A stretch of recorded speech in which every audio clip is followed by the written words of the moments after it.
What's up, everyone? Welcome to another episode of Become a Local Leader. My name is Findlay-Shirras, and on today's show, we have the founder and CEO of 82 Stories and creative director of Julie Inc., a creative digital marketing agency for professional authors to help the author with their brand, their website, their self-publishing, selling, email marketing, and social media. So if you want to learn about how to create a book, market a book, sell a book, and publish it, she is the expert. And you're going to want to watch and listen to this interview. This literary leader, she also founded the Plain White Press and spent 15 years as an acquisitions editor, primarily acquiring books on the subject of architecture, home design, construction, and general how-to. So I'm really excited to chat with her. She is a serial entrepreneur and expert in all things writing, editing, marketing, and selling with over 30 years in this space, which means she probably has over 60,000 hours in this space, I calculated. So take that, Malcolm Gladwell. What do you even call that? An outlier amongst what? The universe? All right, so bottom line, get your pen and paper ready to get to know and learn from Miss Julie Trelstad. Thank you, Grant. Thanks so much for being on the show. So you definitely have a really colorful story with so much experience in this space, writing and selling. Yeah. So why don't you just kind of let everyone know kind of who you are and I think you already told them who I am. How'd you get into the space, and why'd you want to be an expert in it? Well, it's interesting. Actually, I studied architecture in school, and I wanted to be an architect. And then I got a job right out of college at an architecture magazine, Progressive Architecture. And I thought that was the coolest thing on earth because I could learn about everything that was going on in the world, and I had access to the top architects and could see the really cool stuff, and I didn't have to be an architect. I could just write about it. Interesting. Okay, and then over time, you've decided to really focus and become great at writing and editing and selling and publishing. Yeah, I'm very much a generalist, which is funny because through my career, I started out as a magazine editor, then I bumped into being a book editor, and then I bumped back into being a book editor on the magazine staff. Over my career, I have worn every hat in publishing, and there are a couple of publishing consultants who would call me the most versatile person in publishing. Okay. The only thing I haven't done is finish my novel, and I'm working on it. Ooh, what's it about? So it's actually a dystopian. You'd love it. It's a fintech novel. It's about two women who start a company to take over all the garage spaces in suburbia left over. If anyone's working on that idea, I want to know. I don't want to do it. I just want to write the novel about it. Okay. So is it a fiction novel or nonfiction? Fiction. All novels are fiction. Sorry, yeah. Okay. Now, you obviously have some skills that other people in this space just aren't as good as you at. So when you think about your superpower, what comes easy to you that maybe doesn't come to some other people in the industry, what would you say?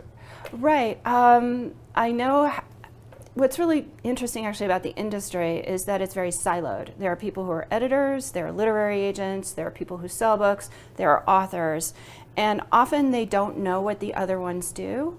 And I feel like I have this specialty in knowing everything you need to know about creating the book in the first place and coming up with the right editorial package, all the way how to price it and actually how to get it into stores. Okay. So I sort of offer you the soup to nuts, and the company that I'm founding really solves the problem of the silo by developing books and developing an audience for the book at the same time. Well, let's dive into that process of writing a book and getting it sold, because we have a lot of listeners that have probably thought about writing a book and Most people haven't done it yet because they think it's just this daunting thing, and a lot of real estate agents and entrepreneurs want to do it. Mm-hmm. So let's start with the first step, which, what is it? Is it the title? Is it the outline? Is it creating a bunch of content and seeing what people like? What is That's the a good idea, actually. step? The first step, actually the title is usually the last thing you do. Okay. Well, before you print it, of course. But the first step, what I would say is it's probably like a lot of entrepreneurial ventures, is that a book that will be really successful is one that fits in your genius zone, something that only you could write. And then it also has to overlap in that Venn diagram something that the market needs and is actually looking for. And Also, you have to make sure that somebody else hasn't already written that book before you, because you don't want some massive competitor like a Malcolm Gladwell, say. But it really is doing that research. And so just sort of that point that you just made is something that most authors don't do, is to put out some content, see what is resonating both with their readers before you invest in writing a whole book. Does it have to be written content, or can it be video or podcast? Video, podcast, articles. I mean, I take perhaps the most successful book of my career was when I was working for the Taunton Press. And my research on the magazine articles was showing us that books about small houses were really, really popular at the time. And this was in the 1990s, before the tiny houses. And I had an author come to me and said, well, I just want to write my theory of architecture. And I'm like, yawn, nobody knows who you are. I liked her. I thought she was interesting, but I just didn't think I could sell it. But I said, well, why don't you take that idea and bring it to small houses? And because that's a market, this is what only you can do. This is something the market is really interested in. And so I commissioned Sarah Sazanka to write a book called Small House Book. She sent me loads of 4,000, 5,000 square foot houses, which I thought, wait, that's just not my definition of small. Maybe in your market it is, but not mine. And she said, oh, wait a minute. Our custom home clients are having much larger houses than that. That is small in the market, but let's call it not so big. So this became the Not So Big House. It ended up selling over 500,000 copies, and then being a franchise into 5 more books. Wow. And I became a client. I built the Not So Big House that was profiled by Life magazine based on the book. Yeah, it was all really cool. But I think that's just a perfect example in my career where something sort of fit exactly that, where she worked with me, and that's something I can do, like with you or with any of the listeners, is that I can, if you have an idea, I can help you find that sweet spot in the market by doing research on, what books are selling and what trends are hot. We can help you do that. That was going to be piece of the work. My next follow-up was how do you know what the market needs? Like, how does that research get done? Well, the same way it's interesting too, and it's something I really want to develop, is more analytics around ideas and topics. I mean, we use the big ones like Google Trends. In our market, Amazon is a gold mine of finding business ideas, and we have a couple of Amazon tools that we can use to find underpublished niches. So we can say, like, this area, like, for instance, books about women entrepreneurs or for women who are entrepreneurs is underpublished. So that is an area I also want to extend into. And what is your definition? So you look at the data, and because you see this, it's underpublished, versus you see this, it's overpublished. Like, what is that metric or thing you're looking for? The metric is, and anybody can do this, is if you, in Amazon, you can browse by very specific book topics. You can go down, if you look at Kindle books and you go down the side, it says like, these are the topics. And then under every topic is subtopic. And if you look at a topic that you're interested in, and the top 3 books are in the top 10,000 on Amazon, it's a very popular topic. So if they're under 5 figures, even if the top 6 are under 100,000, it's a topic that's big enough to sustain interest. And sometimes you can go down level to find things that still have a lot of readers. And then what you want to do is check that, as I was saying to you earlier, that the top author isn't Napoleon Hill or James Patterson or J.K. Rowling or someone you just can't compete with. That you would have something unique to bring to that. But if you can find something like that, and then there are other tools we can use to see sales. I mean, it's different in every field, but there's some inexpensive Amazon tools. Anybody send me an email, I can tell you what those are. That will let you do the data to say what the monthly sales per book in the top 10 might be. Got it. Okay. What are some mistakes that you see people make a lot when they try to go write a book? Well, it's just that there's no research. They just think, I have something great to say. I'm going to write it. I'm going to put it out. It's really, really easy to publish a book today. There's more than 4,000 books are published every single day. The vast majority of them sell about 12 copies. So, really? 12 to under 100. And I think it's just a lot of in my opinion, and sort of being a professional in the area, I feel like there is a lot of craft to writing a book. A book has to be long enough. It has to have the right tone for its audience. It has to have a great cover. And if you've never done it before, to just sort of like pull these things together by people you found on Fiverr, not that sometimes Fiverr does a really good job, but if you don't know what you're doing or what you're looking for, you end up with a book that is subpar, and readers know it. Yeah. What do you say is a good length for a book? A great length for a book is 60,000 words, which is about 200 pages. In the industry, and it's less true now in the age of ebooks, we talk a lot about the thud factor. When you drop it on the table, it kind of goes thud. Yeah. And it has to be at least 200 pages to make that noise. Is there a limit where it's like, oh, it should be less than this number? Oh my God, 300-page books are just terrible. Yeah, if it's over 100,000 words, that gets to be excessive unless it's an encyclopedia. Got it. So I would say 60 to 100,000 words. If you have something that's highly graphic or a lot of bullet points or lists, you can get away with less, maybe 30, 40,000 words, but that still may be a slender volume. Yeah. And it may not just feel like enough. Yeah. That's cool. Okay. Ghostwriters. Yeah. Should everyone use one, or who should get a ghostwriter? Well, I have ghostwriters that I can match authors with, but they really work at three different kinds of ghostwriters. At the lowest level, the least expensive, you can hire somebody who is like me, who's a book editor, who will coach you through the process, who will read your drafts and work with you. If you are interested in growing your own writing skills, that is a great kind of relationship to have, and it's the least expensive ghostwriter relationship. It's more like a book coach, that's what they call it. At the second level, there are ghostwriters who will simply interview you for your story, and it would usually take place over a series of phone calls. And this is great if you are a public speaker or you really know your topic by heart, and you can do a brain dump on it. And so that's a different kind of ghostwriter. And then the third kind, and honestly, you can hire some of today's top writers, if you have enough money. Yeah. If you're willing to spend a couple $100,000, you could hire a New York Times bestselling writer to research and write your entire book. Wow. So we do everything, from the beginning to the end.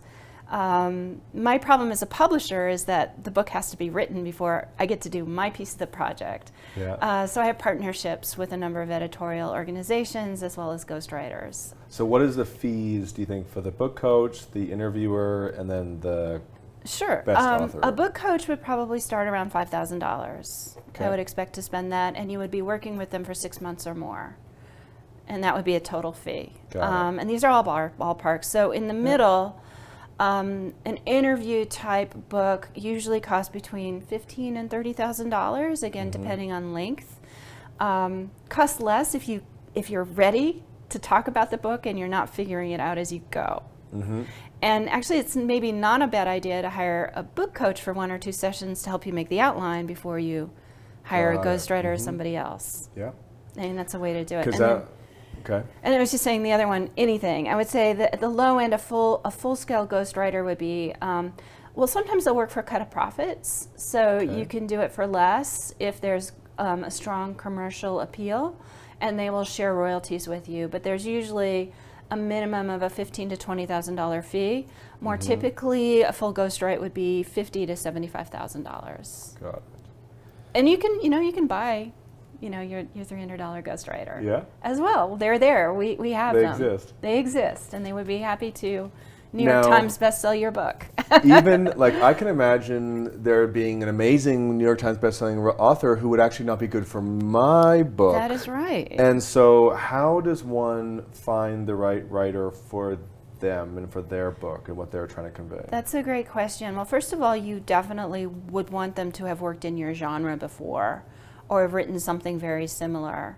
So the process of finding a ghostwriter, we can do a preliminary search and find people who are available, but then you would interview the 3 or 4 candidates, and it would be a great idea to read some of the books they've worked on so that you could get an opinion on what that looked like. And sometimes it's like working relationship. I have one client right now who wanted to work with her ghostwriter in person, so it had to be somebody in New York City. Mostly that doesn't happen, but sometimes it does. Got it. Okay. Now, say you got your ghostwriter interviews you got your coach. What are some of the techniques or best practices of like, this is how to now get it done? This is how to be efficient. This is how to be effective. What are some of the go-to frameworks? Yeah, one of my favorite authors, I'm trying to think, Ray Bradbury. Are you a sci-fi fan? No. Well, he had a quote said like, there's no such thing as a day off for writers.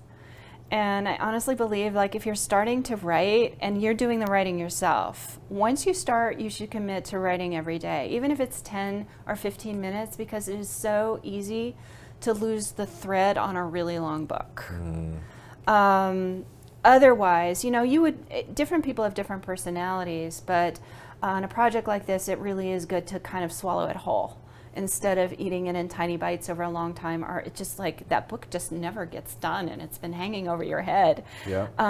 But another technique that you can use to write really fast is to, I often just really quickly write ideas for a chapter, and then I will record myself writing, and then you can transcribe that and go from there. So it just depends on how you like to write, or if you have a conversation with a friend or you're doing a presentation to them, you kind of present the book, get the transcript, because it's a lot easier to start with something than a blank page. What are there certain topics that tend to sell more? That when people are like, I want to write a book to help me become a thought leader in the space, and I want it to sell, and I could write about a few things, and I want to try to find some themes or topics to it that will work better. Well, that's knowing your niche for one. But in general, it's like, how much are you going to help somebody? The more you make it about the reader, the better the book is likely to be. Like, if it's a book that's really about your specific experience, if you can create a formula or a way that a reader can take that and immediately see results, and then they share it with their friends. If you're writing a novel, I suggest a happy ending. Have you ever seen what is a really successful non-happy ending book? Well, is there one? I mean, yeah, there's Shakespeare. Okay. But I mean, and we talk a lot about what's commercial, like, so if it's not a happy ending, that's usually literary fiction. Okay. Like, it's dark and deep and doesn't follow the formulas. Now, there are some people out there in the business world that, are really big influencers and names, and then they routinely are like, I don't write books to make money. I write books because it's good for my brand, it's good for me developing it. And I'm sitting there being like, I don't quite buy that, because I feel like you sell a lot of books. Maybe, but I love that kind of client purposely, because most thought leaders are going to get a lot more value out of giving a speech. Like, one talk, one big client is likely to bring them more revenue than a book. Right. A book is a mass market product. In my opinion, even at $20, a book is way too cheap for the value delivered. And then you're sharing the margin with Amazon and the resellers. So at the end of the day, you're only making a couple of dollars a book. You have to sell a lot of them before you even get close to what a professional fee would be. And if an author says, I really need this book to make my name, then you shouldn't compromise on making it your book, even if our research says, hey, there's not a commercial market for this, but it may be the best book that you can write, and it may bring you a fortune in clients and reputation and interviews and PR. I think most books look like they sell more books than they do. But as I said, I'm just going to go back to that figure. Self-published books are selling less than 100 copies. Traditionally published books are down under 5,000 copies now. So because that was one of the follow-up questions I had was, everyone's talking about self-publishing because it's easier, cheaper, quicker, or something like that.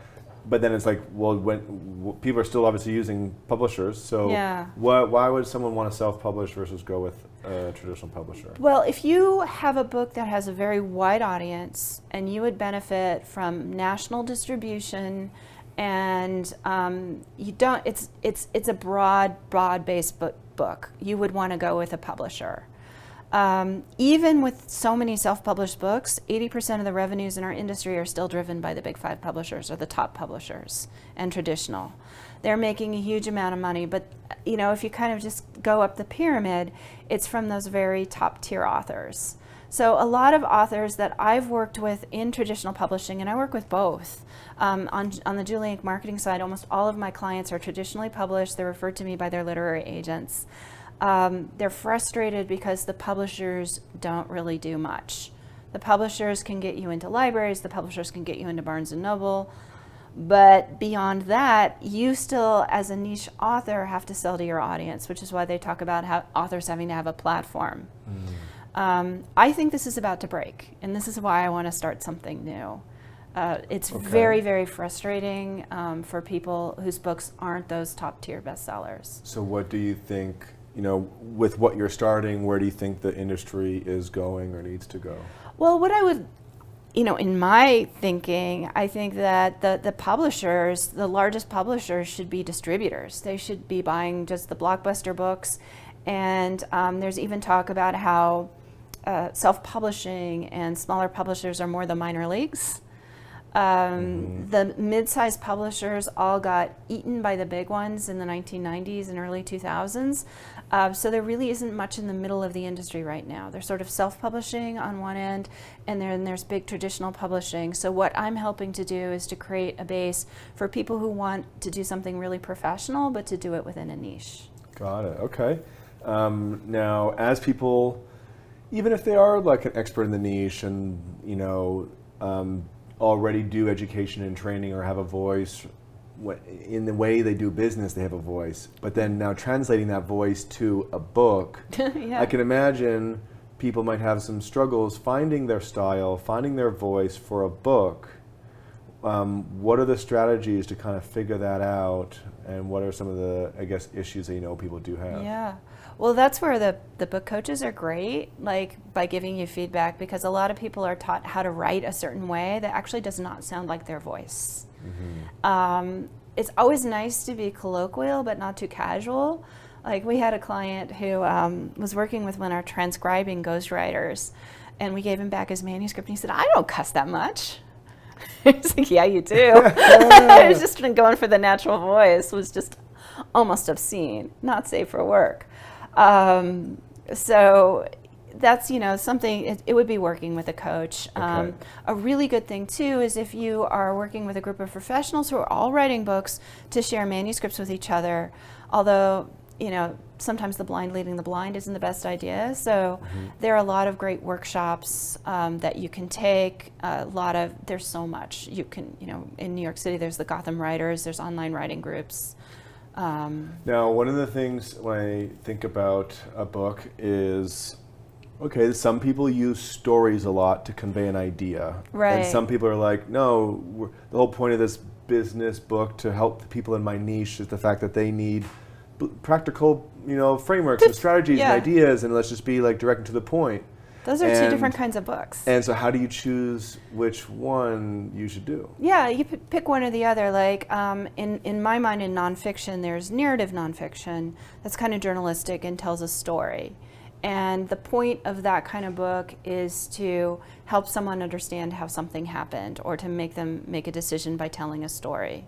And it usually reads a bit like a novel. Or there's a how-to book, which is very step by step by step. But often a how-to book includes vignettes and examples and stories too. So, but there are a lot of different ways a book can take. Is there one that's better than the other, a style that seems to sell more? That sells more? I would say look at the books that you love. Yeah. Because they're going to be probably the same things your audience loves. Okay. But like every kind of book you can think of has been written and somebody loves it. Because sometimes I feel like I'd be like, well, the book I'd want is just like no bullshit, straight to the point. And I feel like there's not enough audience for that because everyone seems to like this big fluffy. Oh no, there's plenty of no. Like, who moved my cheese? I mean, that was a parable, but it was like that big, and it was no thud. But I personally like the no bullshit. Just get to the point. Yeah, just teach me what you want to teach me. Tell me what you're trying to I come from a convey. background of professional books, and professional books are like that. Okay. Yeah. Yeah. Because sometimes I'm like, all right, I get the point, and it's like 20 pages later before the next point comes for a story, and I'm like, I kind of like it. I see, like, Tony Robbins has done it very well in his life, and when you go to his seminars, like story, you could probably get all the stuff he's trying to convey down into one day versus 3 to 6 days if you just take out the stories. But yet he knows that they're useful. Sure. So it's like a struggle, like Millionaire Next Door, whatever, was that one book, and it was just a whole giant story, and it sold like a ton. But it's like but it had a lesson in the story. It's really preference. Like I work with authors, and we strive to find their best way of telling. But the kind of book you're describing is like, it's kind of often the one that somebody says, I'm going to write a book, and they just write and I was born on a farm and grew up, raising chickens, and before they get to the point, like 3 chapters in, it's just a whole bunch about. There's a lot of self-published books like that. And again, that's sort of like the more you read, the better you'll write. And it's a great exercise if you're thinking about writing a book, to like even pull apart and analyze a book. Like, how is it organized? Like, you can highlight it, how much of it is story and how much is fact. Now, I could see a huge more demand for the need for coaching and services because, like, I don't read that much. I watch and I listen. Okay. Like, that's the way millennials, a lot of us, the way we consume content, like, I don't really read that many books anymore. I will read some blogs, but I'll watch a lot of video and listen to a lot of podcasts, which are kind of a book. But then the way we communicate is different. Yeah, I'm sensing there's going to be a new kind of millennial book. It's kind of multimodal. I don't know. I mean, you look at that new TV show that came out. Was it Black Mirror, where you choose your next? Like, you're like watching a TV show, but you actually it's like Goosebumps from the old. But that was a book, and you remember that book, and you can reference it. You know? Like that was a really cool style that they're now bringing back, even in multiple formats. You could do that multi-branching story. All right, let's get into. I mean, you kind of are talking about the future that you see in the industry, where the middle has kind of gone away. Mm-hmm. In order to understand, I think, what's needed, I find a lot of people need to understand where it's come from. So how have you seen like the whole industry evolve, if you just summarize it, and then it really shows this is where it's going because this is how it's evolved? Sure. I think I was alluding to the fact that in the 90s, all the publishers ate each other, basically, leaving us with 5 major publishers, and actually by the next 2 years, there may be 4 globally. And as a result of that, they all dropped a ton of staff. So they are producing more and more books with fewer and fewer people, outsourcing a lot of editorial, which gives me a lot of people to hire. All these ghostwriters and editors would have of yore been working in publishing houses. And it's really evolved to where that publishing model only works for the blockbuster books. And then on the other hand, it's been 10 years since Kindle introduced the ebook. Publishing an ebook is actually as easy, and you shouldn't do this, but it is as easy as uploading a Word document into Kindle's self-publishing service. You could write something tonight, have it there tomorrow. Don't recommend it, but it's that easy. And so these tools for anyone to create a book have also become available. So at the one end, we are seeing a lot of innovation and a lot of crowding in sort of the bottom end of the market, and a lot of exclusion and lack of access in the top. So I feel like there's a lot of room in the middle to take, give people a choice. Like you wouldn't, if you had a niche book, you wouldn't likely be able to get a contract with a large publisher. And if you got one, it would be a small one, and you'd have to wait for 2 years to get your book out. And if you self-published, it's kind of a crapshoot. Yep. So we're working in that middle space. All right, so I got some lightning round final questions. Okay. So just say what comes to your head. What's your favorite city in the U.S.? Well, I love New York. All right. What's the number one reason why authors fail? Not paying attention to their readers. What are your top 3 favorite books to read? Types or books? Top 3 favorite books to read. Like give me 3 titles that are in your top list. Oh my God. I know. No, whatever people handed me last. I'm reading sci-fi from 1942, and I'm reading a lot of real estate books now because we're getting ready for the show tomorrow. Yeah. And I'm reading, actually everyone should read this, How to Read a Book, which is also a classic from the 50s that tells you how to understand and parse one out. top 3 books that have helped you. So you just kind of talked about how to read a book, but books or resources that have really helped you become much better at what you do. Oh boy. I was just saying, just recently, I mean, this was a self-published book, was the, I'm freezing. I should have come with a list of books because I tell you, I read about 8 books a week. Really? So it's very hard for me to like What? remember what was the last one. Like I'm currently, and usually they're books that haven't been published yet, so I can't mention them. So, How much time do you spend reading? Well, you know, I do audiobooks. I read before I go to bed. I can't tell you that I'm digesting everything completely. I skim a lot of what I read. Got it. But agents are giving me books. When I take on a new client, I have to read their book. So the How to Read a Book was awesome because it did teach me that skill of parsing things faster. Do you do that thing where they go, okay, you're going to go through the whole book, 2 seconds a page, then you're going to write down what you remember, then you're going to go through the book like 10 seconds a page, write down more about what you've now picked up? Did that in school. Yeah, so. But I do like a philosophy I call surf, snorkel, and dive, which is like every book should be read on 3 levels. So you surf through it. So I'll surf through it, and some books aren't surfable. Okay. And then you snorkel and you read the headline, subheads, and you read the top paragraph of each thing. And then diving is when you're actually like, okay, I'm going to read page. Page. That's the form. That's the way I ruined you your read. lightning round. No, I love it. Okay. So I could probably ask her tons of questions about this. She's already given so much advice and knowledge. I hope you guys all took notes. How can people get in touch with you if they want to get to know you more, learn from you, and maybe use your services? Yeah, absolutely. You can find us at 82 Stories. That's the number, 82stories.com, as well as Julie Inc. But 82 Stories is actually designed to, we're in chat with Inman. We've done a pop-up bookstore, and we want to collaborate with them on publishing this year. So if you're in this space, we'd want to. I'm a member of WeWork Labs. I'm very much of the startup community and culture. So I'd be very interested in talking to anybody who's a startup or has something new and brave to write a book about. Where'd you come up with the name 82 Stories? Oh, 82 Stories. I'm in WeWork Labs, as I mentioned, on 57th Street in Manhattan, where across from my desk, the tallest residential skyscraper in Manhattan is being built. It will be 82 stories high. And that actually coincided with a BuzzFeed piece that said that to be well read, somebody has to have at least 80 books in their house, maybe a couple of more. And then the third reason I call it that, and I wanted a number under 100, is that I am not Amazon, I am not mass market. I'm really looking for books that have a niche. Got it. 82.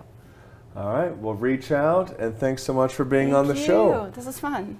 As always, subscribe to the YouTube show and the podcast so that you can get to know more leaders in this space and the professionals who serve the space so that you can all be great in real estate.